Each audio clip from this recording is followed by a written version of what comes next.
Now tuning in to Earbud Media. Audio for everyone.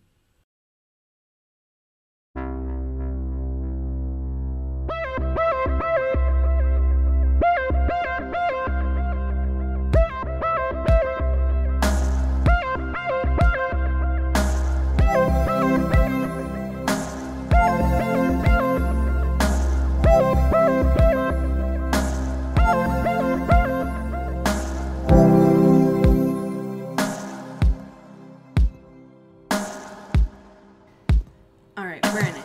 Yeah. We're here. Yep. We're ready to party. We're here. Everything's great. Everything's great. Yeah, I mean, when this comes out in North America, in upper North America anyways, Sure. it's Veterans Day and Remembrance Day, which are That's true. for sure.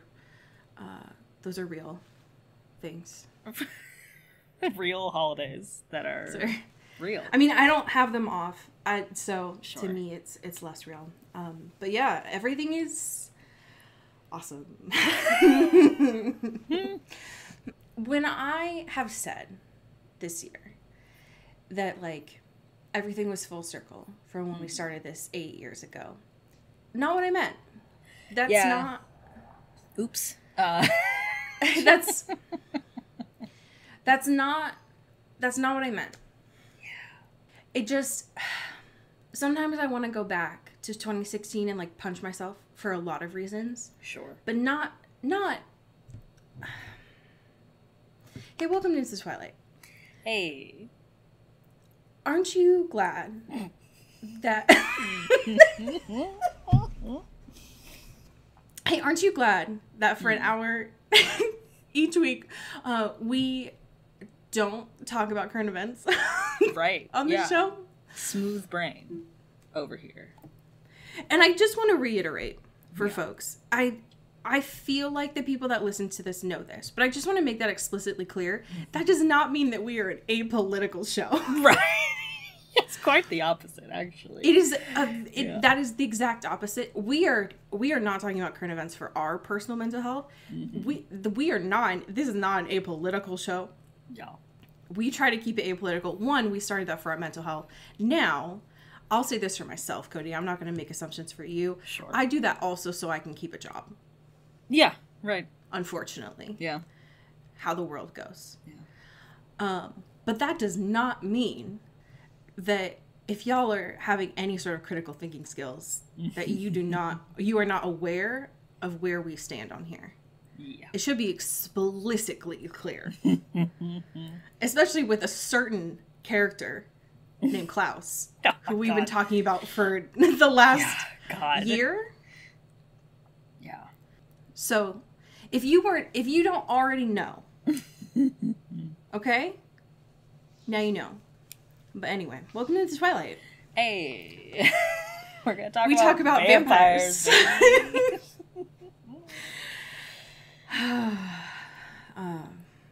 Wow. You know? Here we go again, you know? All you can do is laugh. You know what I mean? Yeah. Mm-hmm. I mean, when the world around us is on fire, but here we are talking about vampires, you know? Hey, did you see... Hey, did you see that people on TikTok were like, books aren't political? Oh, what? There was some white woman on TikTok this week that was like, books, you need to keep, I'm sorry, I'm trying it. This is a serious podcast. Yeah, sure. They were like, you need to keep your politics out of books. Now. In what society, since the written word has existed, has the written word ever been apolitical? Literally ever. Yeah. God. And there was a TikTok that I saw where someone was like doing that satirically, where they were trying to like review fucking the Hunger Games, and every time that they got to a quote political word, they just stopped and changed books, and it was like the Hunger Games, Cinder, like all of the really popular book talk ones, and then they just stared at the camera and they were like, "Do you get it now? Like you can't do this." Oh God. So, again, all this shit's political. All right. So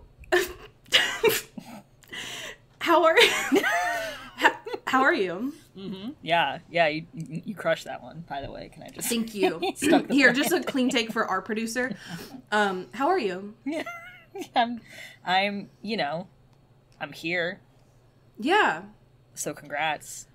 I mean, that's huge. Yeah, it's huge. Yeah. I found just a surprise bundle of joy this week. This was so good. It was really needed. And that is Ariana Grande on Las Culturistas. And I listen.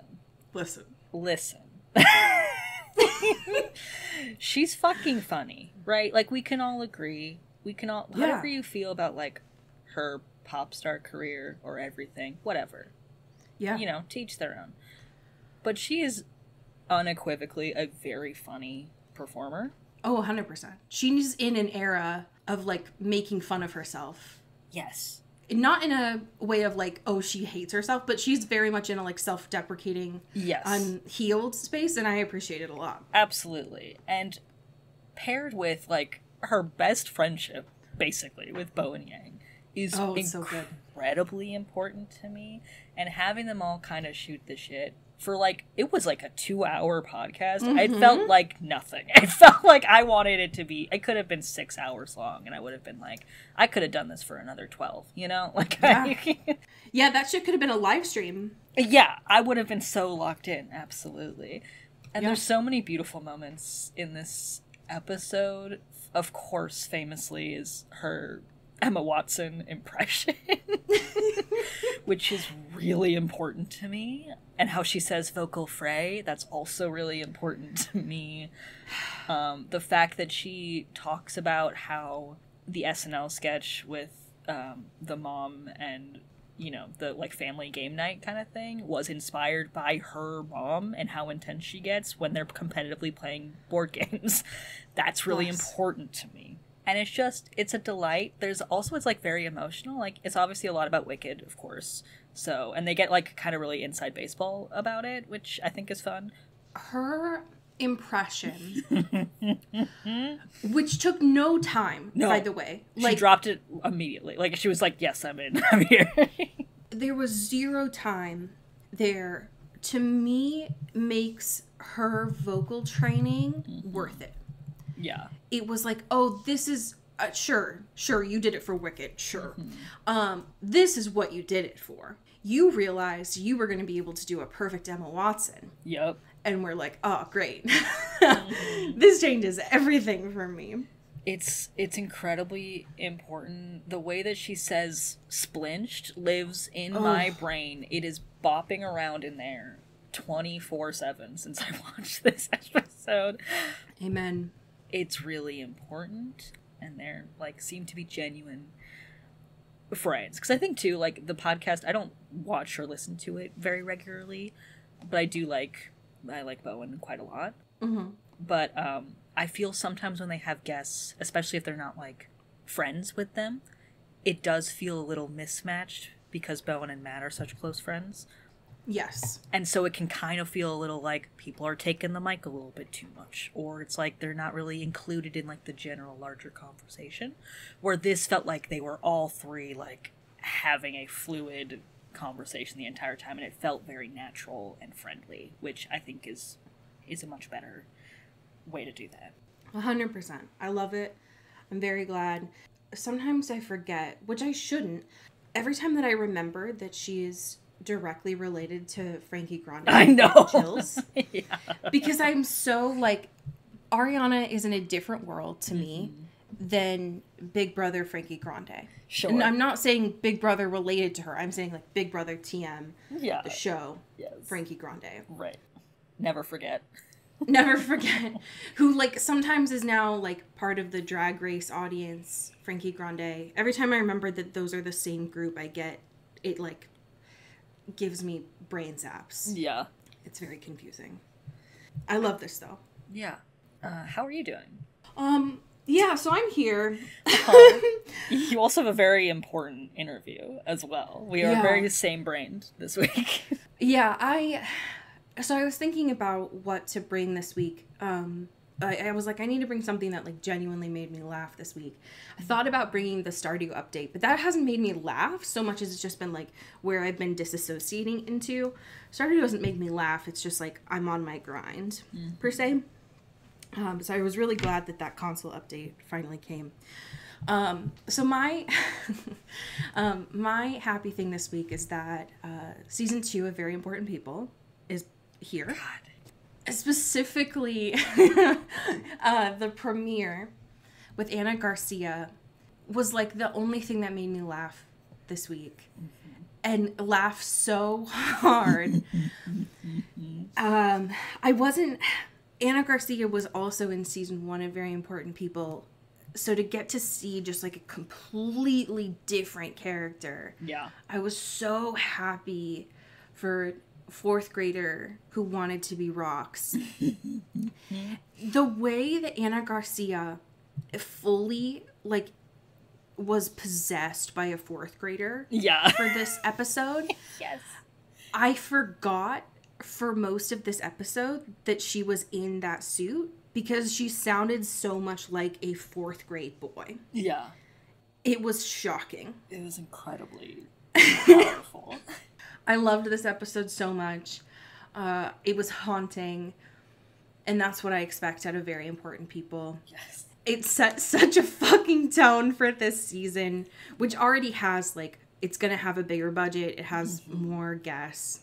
But just already getting to see Vic break. Yeah. It's so good. Like, the costume itself, obviously that is, like, a major tenet of this production, but like the artistry and craftsmanship of these are truly buck wild. God. And seeing Anna with the reveal and her being like, what the fuck is this? Like, I need to go. I can't be here anymore because why am I just a rock man? This is wild. Like, what's going on?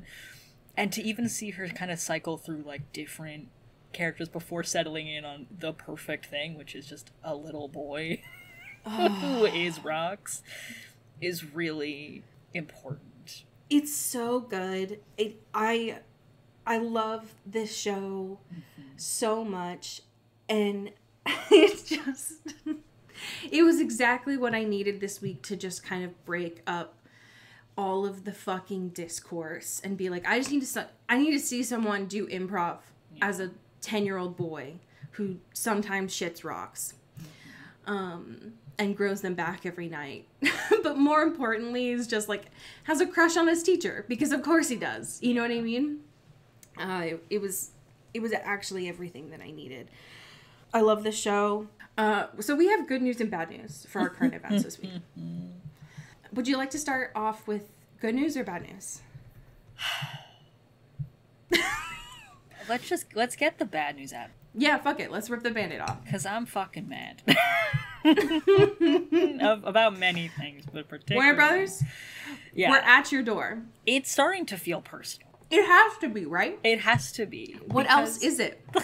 For what seems like the 7th time, Mickey 17 has been delayed. Like, at some point, they're just going to tweet out, like, hey, go fuck yourselves. And they're going to at us. We actually burned the movie, and there's no copies of it anymore. So sorry, right? Like, that's how it feels. That's the next step. That's the next step of escalation. And I'd rather them just be honest than teasing us at this point. Right. Because we keep getting tiny little beautiful morsels. And we're like, yes, it's finally happening. And then they take it away with a quickness. And it's not fair. It's rude. It's mean to me personally. Like you're Warner Brothers, you're being a crush that's breadcrumbing us, and I'm fucking tired of it. Yeah. Just tell me that you don't want to invite me to homecoming, all right? Just say it to my face, okay? Just say that you have a different date, all right? Look me in the eyes, okay? Don't say that you're going to your grandmother's funeral. You told me in April she was already dead, all right? Just say you don't want to go with me, okay? So I don't have to buy my dress. I can handle it, okay? Okay. I just don't want to look a fool, okay? God. I don't want to show up alone. No, but for real, though, it does feel personal. It feels incredibly personal. It's now going to be on April 18th. 2025. And in case you're scrambling Yeah. in your iPhone calendar right now, that is Easter. It is Easter, which is, a little ironic given the subject matter of this movie, but I'll take it. And yes, would it give it better box office chances? Sure. Categorically, yes. Right? Absolutely. Because January is where you put movies to die. You put them out to pasture in January. Right. But I'm tired. I just want it. They can't keep giving it to me and then taking it away. So done.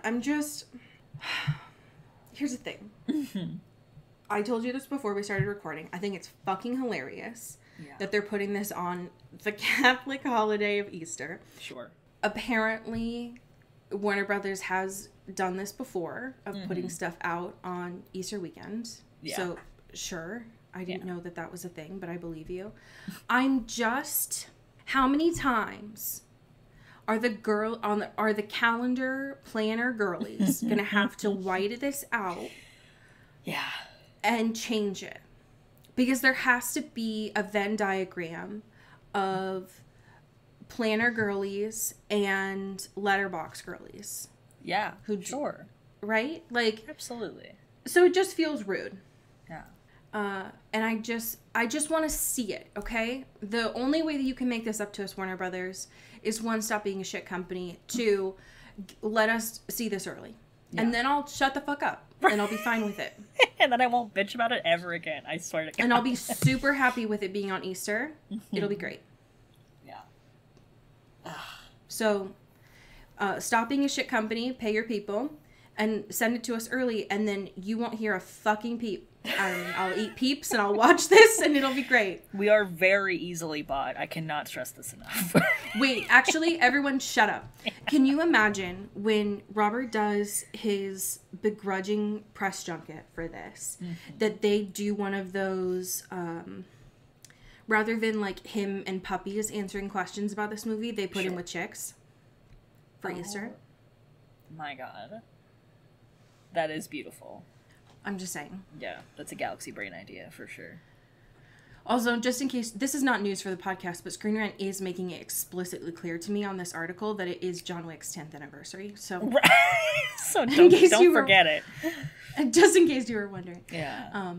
God, yeah, this is very large. It's just, I don't know why Screen Rant feels like they need to tell the world, but okay, damn. So I'm hoping this is the last change they make. Otherwise, if they put out another trailer, the another bump that they're gonna do is they're gonna make it a summer blockbuster. God. So they've got to just commit. Just commit. This is they got to commit at some point. You know what I mean? It's been over a year we've been talking about this. You've got to be like a year and a half when it actually comes out that we've been talking about this movie. Just stick it in, commit. You lean into the resurrection and all the Mickeys, or you lean into it and you make it a summer blockbuster. All right? Yeah. So, figure it out. God. Okay. Our good news. Tell us about it. We got a stack of awards nominations for Love Lies Bleeding. This is from Empire. Jordan King and Empire, thank you for your service.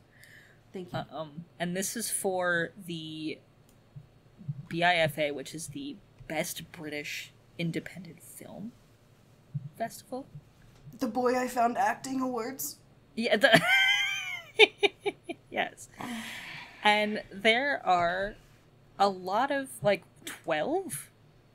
That's a lot. 12 nominations for Love Lies Bleeding, which is beautiful. So it's best film, director, screenplay, the performances for both Kristen and Katie O'Brien. That's wonderful. This is great news. That's all the abs. Yeah, right. Yeah. Damn. God. I love too that this film festival, looking at these categories, that instead, they do have, best lead performance and best supporting performance, but they also have best joint lead performance, which I think is a great category. And that's how Katie O'Brien and Kristen Stewart are credited here. Which makes sense, right? Like, sometimes, like, you know, the whole politics of what is a lead actor and what is a supporting actor is very subjective, and can be gamified quite easily. So the fact that there is kind of a separate thing within the British Independent Film Festival, or film, you know, awards, is very cool. Wow. I love this. I hope they win all of them. Yeah, they should. Hell yeah. Fucking sweep. Let's do it. I mean, no shade to the other movies. I don't know any of them. I bet I bet at least one of them is good. Like, I haven't seen any of them. But I hope they win. Yeah, that'd be huge. That's great. So, shout out to the girls and gays. And the British, I suppose. Yeah. Good luck at the Boy I Found Acting Awards. Yeah. Yes. It is a good chaser from our sad news, which is nice. I mean, maybe Mickey 17 will get 12 awards if they ever release that movie. Right. It's all possible. And let other people see it. That would be nice. Yeah. So here's the thing, folks. I wish that this was like a really funny episode that we get to talk about today. Because we need it. The world needs it. It's not, though. It's not. If anyone could tell us without a spoiler, like, if there are any good, happy episodes coming up in the Vampire Diaries, that would help my spirit, personally. Because this is all super sad. It's good, but it's super sad. That'd be great. I would love that. I will say last week, positive out of it, Stefan just fucking decked his brother Damon, which was good. That was really important. Absolutely. And we met Bonnie's mom, and then Caroline's dad got, and then got Damon's blood. Yeah. Here's the thing. There's a lot of death. Yes. This episode, specifically, like dad death and dad figure death. This episode. So that sucks for you, and that's not good. Love you. We'll see you next week. Yeah. How did this episode do you? I am so happy that Elijah's back. Can I just say? Me too. Because he's so hot. I miss that fucking diva. I missed him so bad. I didn't realize how much I missed him until he was brought back to me, and that's really important. He came back plotting, scheming, winking, smizing. He said, "I didn't come here to make friends. I'm here to cause a goddamn mess and be a messy in my bitch." well-tailored suits. And damn right he did, you know. And you gotta love him for that. Yep. I love too of like immediately when this episode starts, because he's like, "Hey bestie, I'm back," and Klaus is like, "Motherfucker, what?" And they start, you know, fighting naturally because Elijah's like, "You fucking trapped me, you motherfucker." And Klaus gives the best line delivery I've heard in a really long time of him being like, "Can you stop? I just finished renovating." Because they're like fucking up the house. And that's just really beautiful to me. That made me giggle quite a bit. I'm going to pull up his name so I don't forget, because he was a standout this episode for me. Joseph Morgan. Yes. I would have submitted him for awards this episode. He's doing the work in here. Absolutely. His acting, especially in the last, 5 minutes, I almost felt something for Klaus. That's how good Joseph Morgan was being. Yeah. Even with the guy with 2 first names. Against all odds. Who sounds like he came over on the Mayflower and wants to kill people, and bring diseases. Yeah. It's tough. But he perseveres. His acting this episode was really good. Yeah, I was a big fan of him this. But no, I wrote that line down too because it was really relatable. Nobody ever talks about that. All these people are having fights and stuff. But it's like, this is a nice house. This, there's nice furniture. There's nice, banisters and shit. Come on now. No, I think it's relatable because he hasn't even made friends with the local window guy that we talk about. Yeah, he doesn't have the plug yet, so he doesn't even know that's available to him. He doesn't have the rapport. Yeah. To do that. He can't afford to do that. I get it. Just imagine too, like at that cursed dinner, which we will talk about, but like as an aside, like he just goes to Damon or Steph and is like, hey man, I know we're not on super cool terms right now, but like, do you have a number for that guy who like when your house gets fucked up? Like, could you just like as a favor, like I'll owe you one for sure, like don't, it's fine, it's all good, but just like, and probably good to have them on speed dial, you know what I mean? Appreciate it. I know that I'm gonna stick your brother's hand in a fire in like 20 minutes, but do you have the window guy's plug? Right. It's just like man to man, vampire to vampire. We're both homeowners, like we can, we're all together. Like we both had to deal with Stefan's fucking bullshit, like, can I just get this from you real quick? Right. Yeah. Just before you go. Damon would have given. He for sure would have. He sure would have if he asked. It would have helped the local economy. He absolutely would have done it. Yeah. He's a businessman, first and foremost. Hey, speaking of Damon, he was fucking on one this episode. Yeah. We're back, baby. He is unhinged as ever. One thing I will say, I mean, there's so many good things about having Elijah back. Him flirting with Elijah, dude, gave me strength and power and energy. I felt like I could lift a truck. It's so important because, like, obviously it's like, okay, he took out the dagger, he took out the stake, okay, right? And then meets him alone in the woods while he's on the phone. Yeah. And whose Rick is like,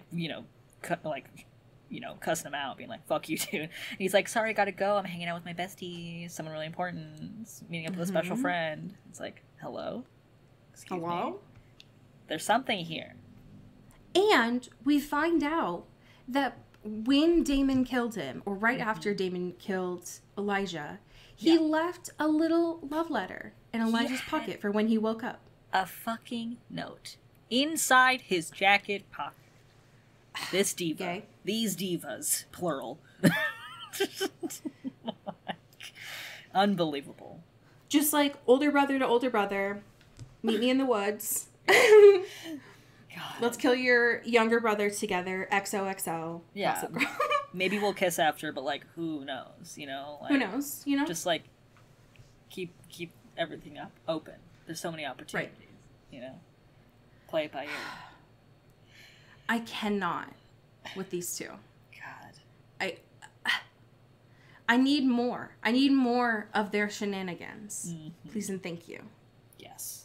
Also, another thing, I think it was in that conversation when it must have been when Damon was talking with Rick on the phone. Damon called Stefan a bunny snacking pacifist. Yeah. And that is so like, don't you miss when Stefan was just a bunny snacking pacifist? And that, if I could just get a sticker with that, that'd be so good for me, please. Yeah, just like a little cartoon drawing of Stefan, like chibi style, like hunched over, eating a tiny little wrapper, in just like a nice way, in a respectful way. Him and Edward just fucking bunny snacking. The pacifist pals. Pacifist. That did give me like a little pang of nostalgia, though, I cannot lie. Because I was like, damn, I don't like miss it, because I do think Stefan is much more interesting now. But he is. I was like, damn, he was technically like the sweetie pie a little bit of the group, and that's wild to think about in retrospect. Damn. Them's were the days, Yeah. A year ago. Right. Oh, how time changes. But here he is now, Stefan in the present, kicking Bonnie and her mom into a poorly ventilated cave, being like, hey, figure out this coffin. I'm giving you no supplies, no water, no, like, respirators so you can breathe down here. Just figure it out. Yeah. Bye. See you in like 5 business days. Bye. I gotta do some other stuff. You'll be good, right? Though it's cool. You can like, you're witches. You can like make water and like supplies, right? Like you're good. Stefan. You're good.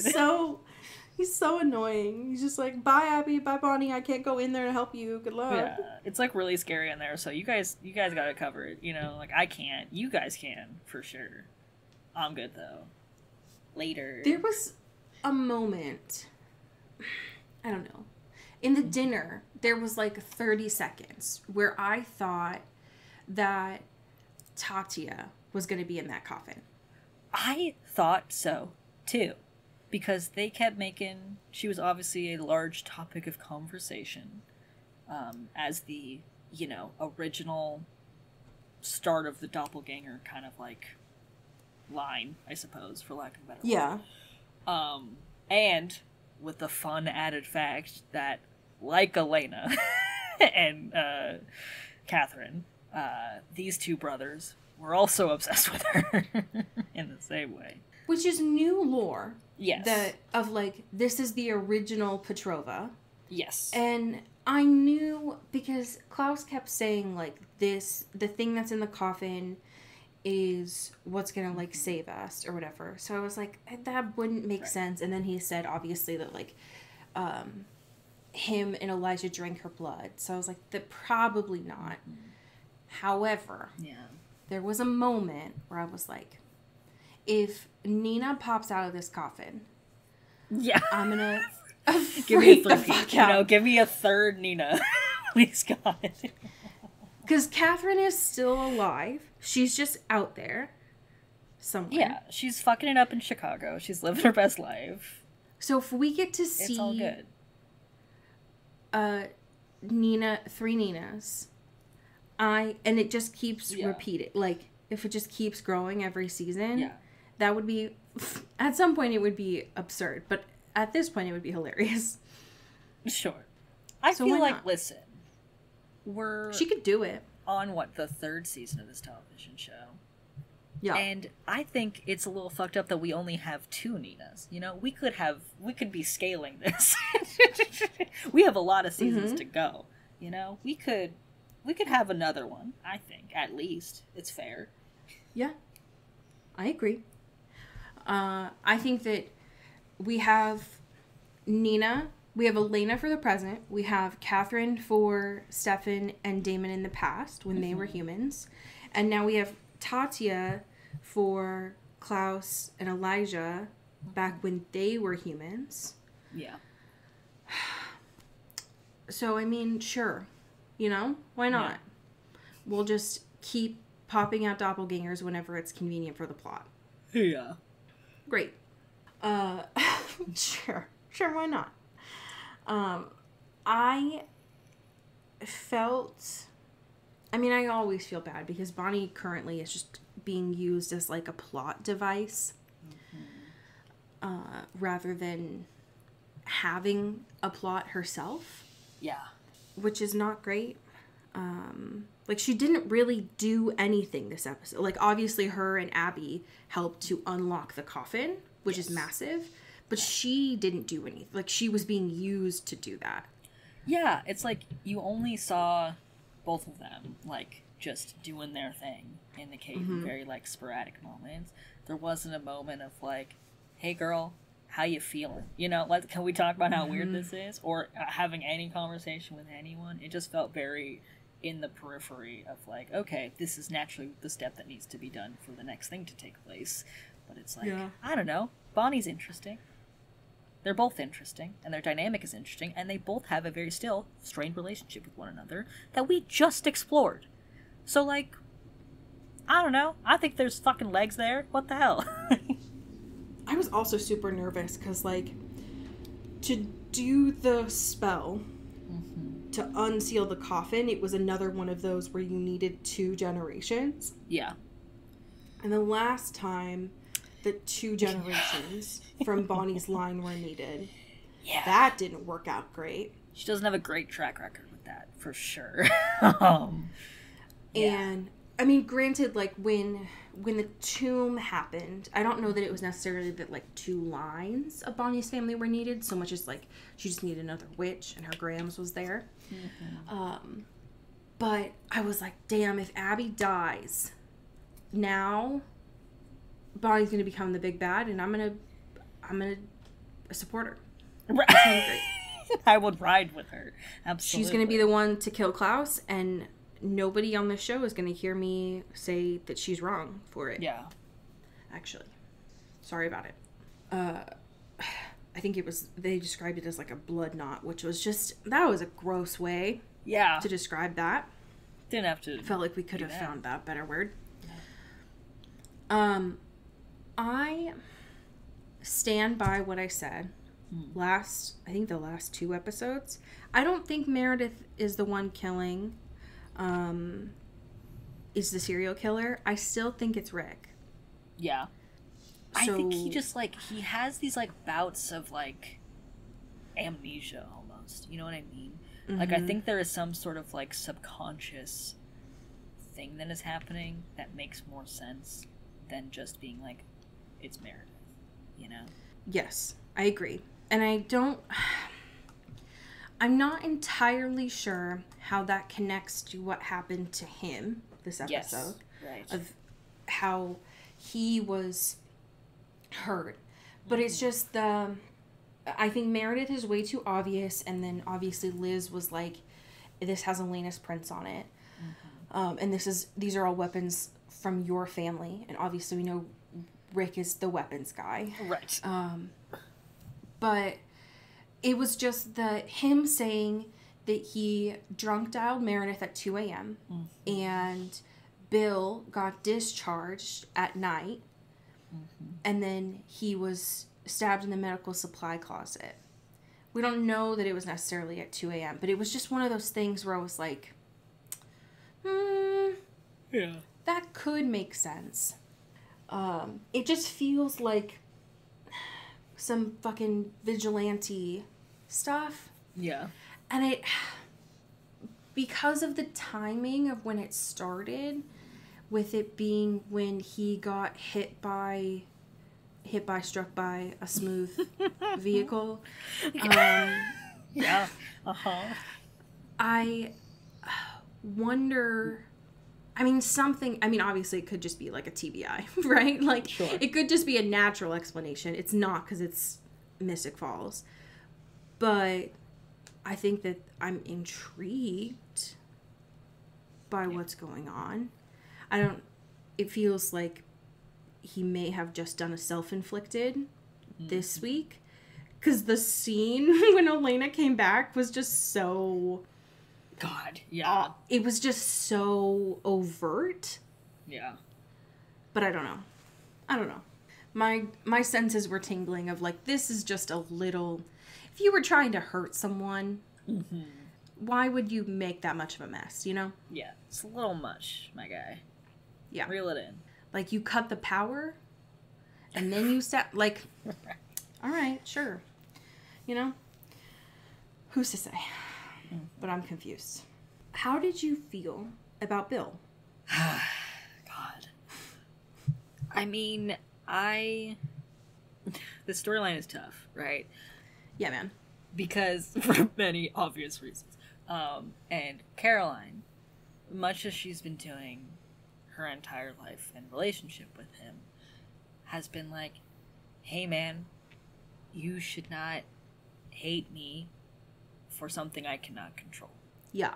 And now that it is within him and a possibility to be unleashed, he's like, no, I'm still pretty solid. My opinion on that.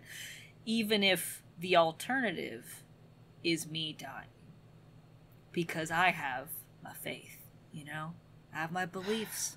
And those are all I have, and they're rock solid. And if I don't have those, or if I'm in what I presume to be a demonic, unrighteous way of living and cheating death, then that's a no for me, dog. This is just an open invitation to the writer who led this storyline. Yeah. I would love to talk to you more about this.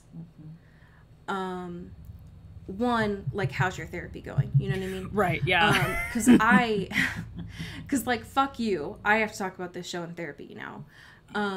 But also, I would love to know more about bringing this storyline into this show. Because it feels so intentional. I mean, not just, like, with what was happening in the world around this time period, but I want to know more about getting this specific storyline in with this character who has abandonment issues, who, like, very clearly asks her dad at the 11th hour about, like, why do you hate me? Like, how can you hate me, you know? He's like, I don't, but I'd rather die than become you. And it's like, Bill. Yeah. Hey. So what your actions don't match your words. You know what I mean? Like, no, it's not that I hate you. I could never hate you. I would just rather kill myself than be anything that resembles you at all. So, Bill. So, Bill, what you said is you're worse, saying, actually. You said is way worse. Which, I'm so glad that you brought that up, because initially, when she heard the phone call in the supply closet, I thought that it was self-inflicted. Yeah, right. I was like, that tracks for me with his whole thing. Yeah. But instead of doing that and giving her the immediate pain, you dragged it out for 12 more hours? Yeah, just Bill? like a really cool way to do it. You know, just like really graceful and respectful. Because you didn't give her more closure. Yeah. You just told her, like, your actions did it, and then you also told her straight up to her face. Cool. Thanks, Bill. Got it. Fucking then Bill. The cool dad award goes to this fucking guy. Oh, great. I love the storyline. Like, it's an important storyline. It's just, fuck this dude. You know what I mean? Like, yeah, fuck this guy. And having it also parallel Elena with Rick at this time, and her being like, I can't lose any more family, was just cruel. It was just just unnecessary for the writers to do. I would love to know all of your thoughts about this very uncomfortable dinner between these four men. It is the most nightmare blunt rotation family dinner game night horror House of Horrors I've ever seen. It's incredibly uncomfortable, and none of these people know how to have, like, conversations with anyone, but especially their brothers. You know, every topic they try to bring up is immediately scratched. It's like, an immediate, like, that's a no-go. Like, that's for like, that is, everything is off of the table, and so there's really nothing to talk about. And they're just kind of, like, pushing their food with their forks on their plate the whole time, and it's a lot. But I do appreciate, like, seeing the Damon and Stefan dynamic in comparison to the Elijah and Klaus brother dynamic, because there are very obviously Venn diagrams there of similarity, but kind of the way they approach things are definitely different. So seeing them all kind of, like, in one little table playing mind games on each other, or trying to, like, push forward the conversation in certain ways for their own ends, is interesting. The only thing that would have made it worse, better for me, but worse for them, Sure. is if they were like, well, we're done eating. I'm not willing to get into the business talks yet. Let's play Monopoly. That's what I was like waiting for the whole time. Yeah. You're like, we have Pictionary. Like, are you like? Are you... Let's play the 8-hour game of sequence. Yeah. Oh my god. Yeah. Absolutely. What it would give. Yeah. I would honestly, I would peg Klaus as a guy who like has a big trough of board games though.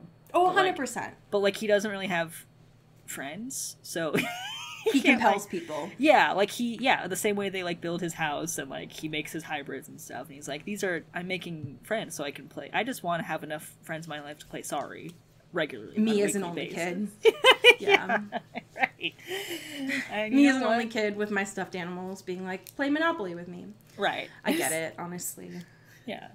It's like, all right, who's going to be the banker? Okay? No, I get it. Something that I wasn't expecting from this episode. I was interested as a viewer. I don't know how I feel about it as a character choice. But Stefan at the dinner was like, Elena is off the table. We cannot talk about her. When Klaus brings it up. And he's like, oh, well, now that you said it's off the table. What if we talked about it more? and our girl. Stefan, you can't say that to a younger brother. He's going to push more. But Stefan was already being weird with Elena earlier when he talked to her. But because Elena was like, did you kill that fucking medical examiner? And he was like, no. Did you ask Damon? And she's like, anyway. And then they're both pissed at each other. But I wasn't expecting at the end of this episode because Stefan and Damon are still being like, listen, we're on a truce. It's a boys club only. Elena's not invited. So Damon ignores Elena's call, which is rude because he doesn't realize that Rick's dead. And she's like, I need someone to talk to that's not goddamn Matt next to me. But he's like, Elena's not invited. It's just us bros. Yeah, it's boys' night, so. It's boys' night. And then the two sentences here that make me want to go sit on train tracks is Stefan being like, which I never thought that we'd hear him say for like a couple more episodes, of him being like, I love her, Damon. And Damon throws his hair back and is like, so do I. Mic drop. Okay. Which is like, diva yeah, behavior. bro. We knew that. Yeah. We knew that. Oh my gosh. I hate it. I hate it. I hate it. I hate it. Let the fight begin, baby. It's go time.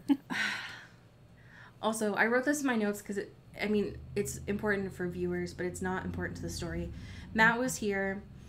Yeah. He does nothing. He's solely just like a physical he's a body for Caroline. Yeah. That's why he's important to me. Also, Tyler is AWOL. Yeah. Which makes me nervous. Tyler's Gone Girl, which is never good. That's always bad. So I'm fucking freaked about that.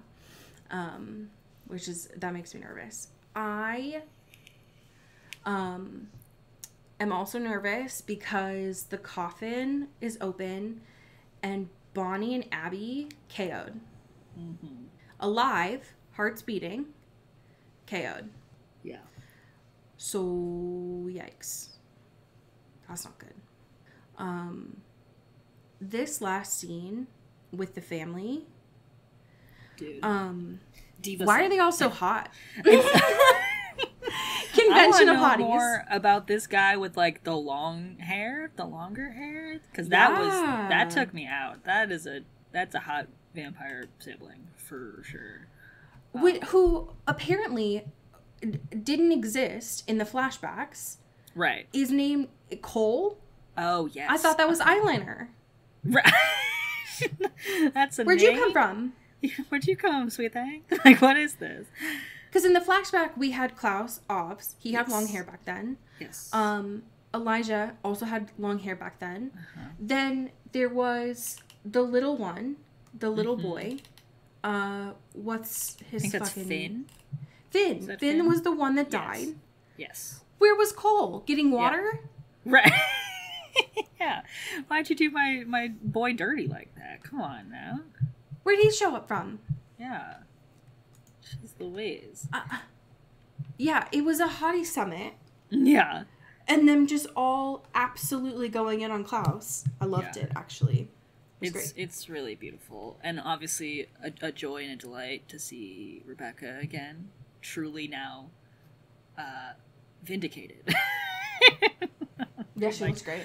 You're a piece of shit, bitch. Apparently when you come back, the second, third time from a coffin, your hair feather's gone. Or Elijah helped out. Who's to say? Yeah, maybe he did some last minute grooming. It's like, okay, if you wake up and get really pissed at me, at least I won't be pissed about this. Just still be. Yeah, he was like, that, whatever the fuck that is, that needs to go. Yeah. Miss Ma'am, Esther, I was hoping, I mean, I knew it wouldn't happen because it's halfway through the season. I knew it was going to happen, but I was hoping she'd snap her fucking son's neck. Right. I know we gotta build up to that or whatever for plot, but God, would it have been good.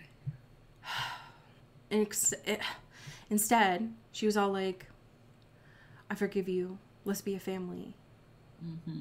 But Joseph Morgan, Mr. Two First Names, beautiful acting in the scene. Sobbing, crying. It was so good. They were all of the siblings were just absolutely shocked when she walked in. Yeah. It was really good. I could tell. They thought that woman was their mom. It was good. I still don't know where Cole is from, though. Yeah. Don't know where he came from. I don't know where he came from. I don't know who this man is. But he's beautiful. Yeah. And I would like more information. Maybe here's the thing. In that flashback, they were human for most of that. Like when Finn died.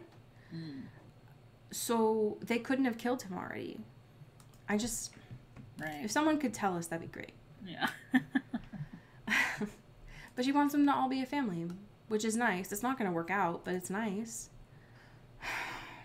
There's a lot happening here. We have a lot of different things going on.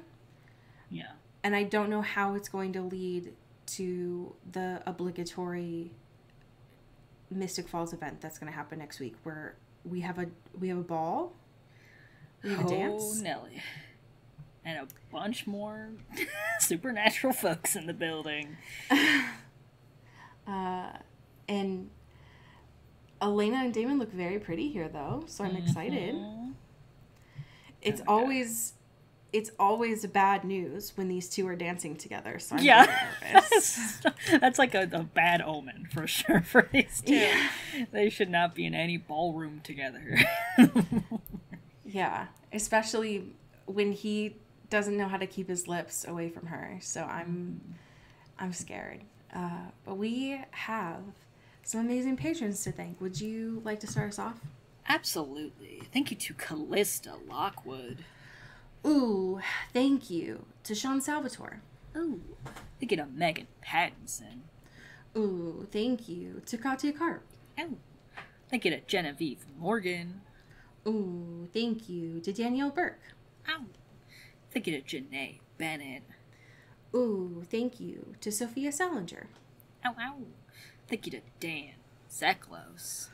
Ooh, thank you to Emily O. Zara. Pew, pew, pew. And last but certainly not least, thank you to Jaylene Ivashkov. Ooh. I have a fan fiction for you that was written by the author badboy_fangirl. Okay. It is titled Standing in the Desert, Wishing for Rain. And the summary is, his whole life, his whole human life, the only person he'd wanted to be like was Damon. And I'm going to read, there's only one chapter. I'm going to read a little bit from this first chapter. Stefan is standing between them. It happens literally as he realizes it figuratively. Damon's on one side and Elena's on the other. And as he looks back and forth between them, he realizes he's standing between them. In a flash, he wonders if he always has been. I thought I could win her from you fair and square. She didn't want me. It's for the best. I'm better at being the bad guy anyway. He watches his brother walk away from him, feels his stomach bottom out. He's been preaching to Elena, to himself, and he'd even said it to Damon that morning. He doesn't deserve her. He's not worthy. She's better than them. It's all true. Stefan stands, the world crashing at his feet. His whole life, his whole human life, the only person he'd wanted to be like was Damon. He wanted to be as tall as him when he was a child. He'd wanted to be as charming as him as adolescence dissolved into adulthood. Then he'd wanted to be as brave as him, standing up to their father about the war. He wanted to be able to drink a tumbler full of blood and say goodnight like an almost normal creature. So really, his whole life, both human and vampire, he'd wanted to be like Damon, even when being like Damon was being a monster. Damon's version of monstrosity in reality was less heinous than his own. So his brother, who loved more fiercely, lived less rigidly, and never hesitated, would just walk away, the bad guy again, on purpose, because he loved Elena too much not to. End scene. Lord. Jesus. I notoriously have never need a drink after that.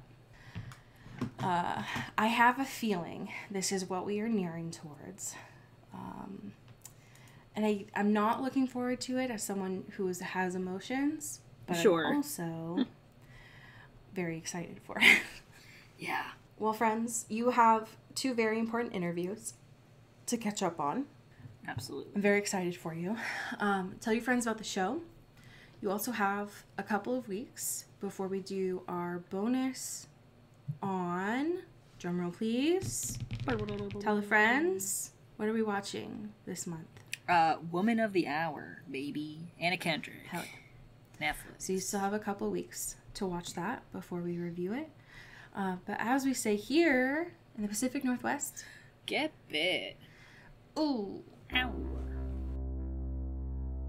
Into the Twilight is an Earbud Media production. You can follow us on Twitter at Into the Twilight or on TikTok at Into the Twilight Show. You can find me at Cody Corral on Twitter and Allie at Alexandria Does. And you can support us on Patreon at patreon.com/IntoTheTwilight. We have merch, so much stuff. All those links are in the episode description. And make sure to rate and review us on your favorite podcast hosting platform. It really helps the show. Thanks. Bye. You've been listening to Earbud Media Production. Earbud Media, audio for everyone.